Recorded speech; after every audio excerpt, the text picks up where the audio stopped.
Welcome to Cashflow Diary, a podcast where we discuss business, money, real estate, and the sharing economy.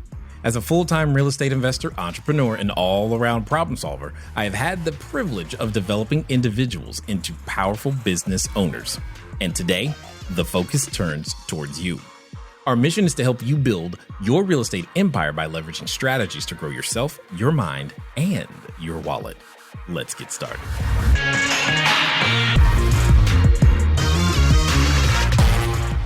If you are currently getting corporate customers, like from a business or a hospital, I would encourage you to get to a stage where you can get to Lodgify soon, because you're going to want to collect that information so that you can reach back out to people directly and get them to come back.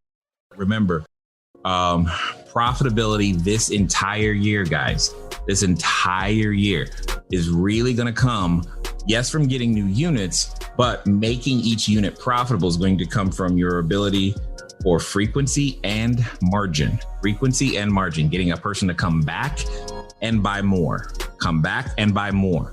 That is how we make it long term anyway, but it is definitely how you make it through this year. Okay. So I would encourage you to, get there as soon as you can, Derek, but it's not like necessary, if that makes sense. Action does help deal with fear. However, at some point, there has to be a replacement by faith. At some point, and that can be at any point you choose. And what tends to help with that, or at least building that, is in making an intentional decision. And so that when you recognize these emotional triggers, like you're talking about, beginning to build under this table, some legs, if you will, as to why you believe what it is that you are stating that you believe.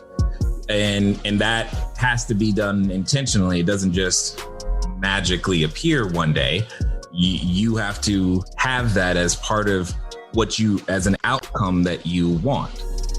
These are the 3 reasons I believe that an extended stay model will work in Costa Mesa for me.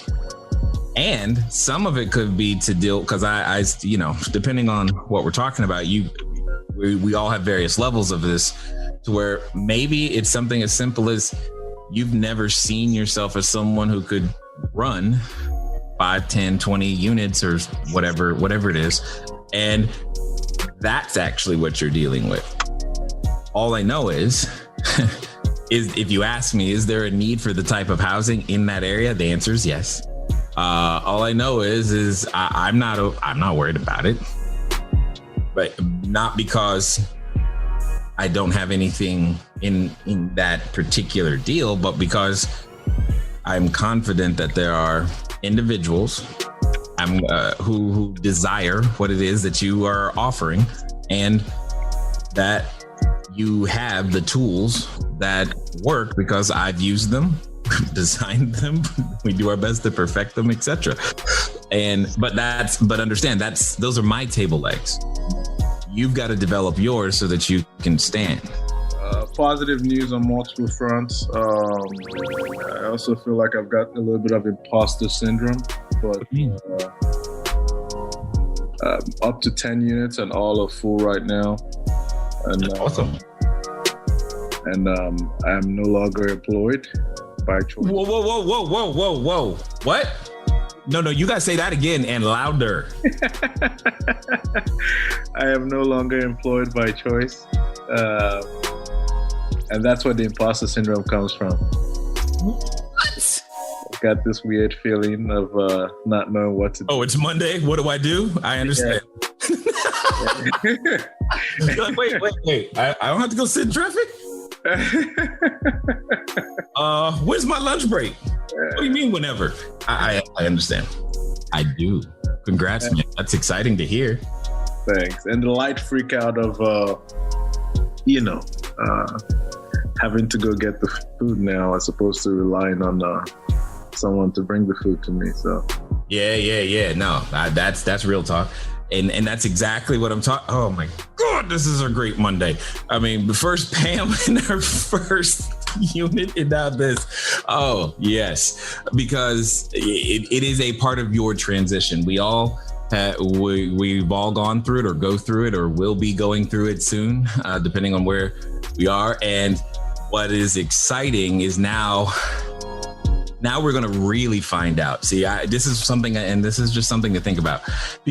Some people sometimes tell me like, I'm good with money or I'm good with time or this, that, and the other. And I don't think you find out if you're good with the resource until you have an abundance of that resource. That's when you find out. When you have so little that you don't really have a choice at what happens when or where, it's like, okay, you're just barely, making it and trying to keep up. Now, though, you're in a position to where you can go, okay, let's design this thing for real and go. And I am excited to hear what you just said, my friend. Woo! That's got to be at least worth a big bowl of gumbo or something.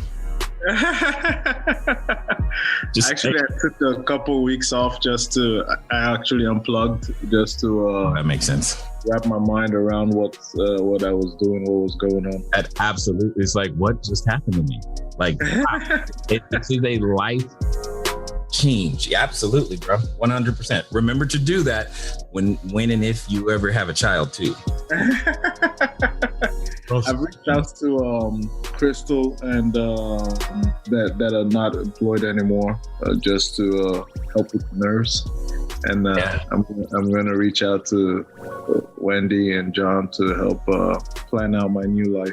Yes, exactly. You, sir, now control. You, sir, choose. Yes. Sorry. I can't even tell you guys just how much it means to me when these types of things, when you get your first units, you get through that first breakthrough, to hear Mark going, just to be willing to admit I am dealing with fear. That is an amazing, all of those things matter. Woo, this is so good.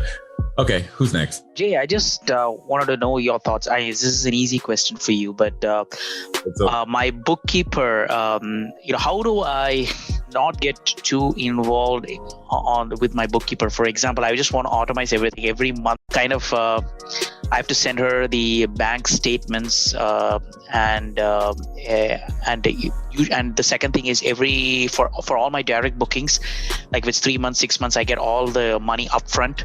So she kind of wants to know, okay, how does the revenue split? Which one goes for January? Which one goes to February? Which one goes to March? So how do I automate that without her every time asking me that? Because since I've got a few units, it's okay. But once I get more, I just don't want to get involved into that. So what do I do?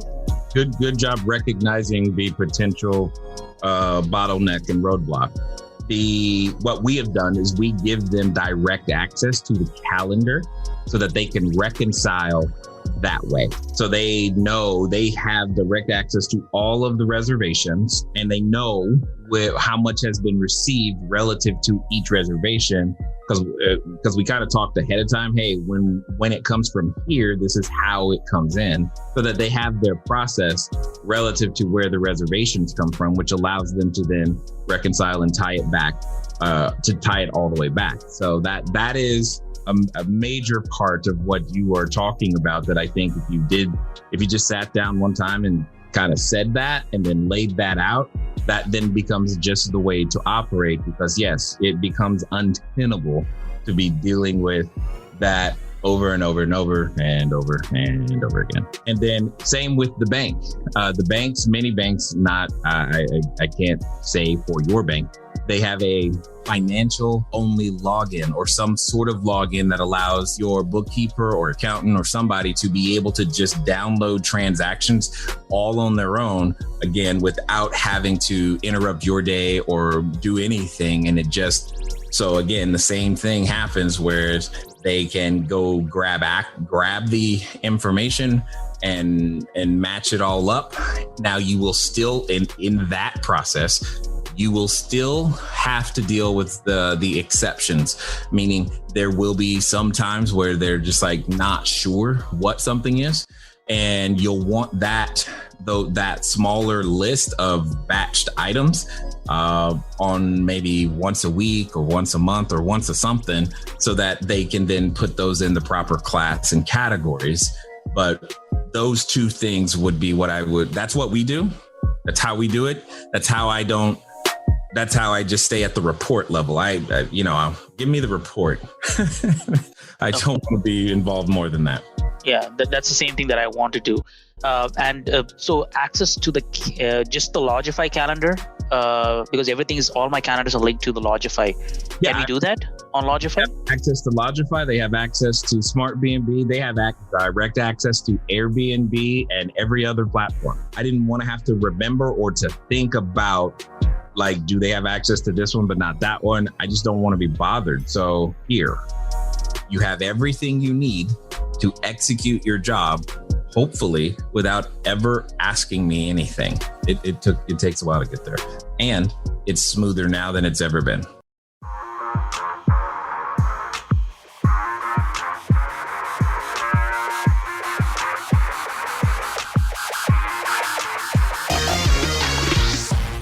Thank you for tuning in to the Cashflow Diary podcast. If you enjoyed this episode and you'd like to help support the podcast, please subscribe, share with a friend, and leave a rating and a review. If you'd like to keep the conversation going, head over to CashFlowDiary.com to sign up for our email list, as well as check out all of the links and resources in the show notes. Thank you again. Until next time.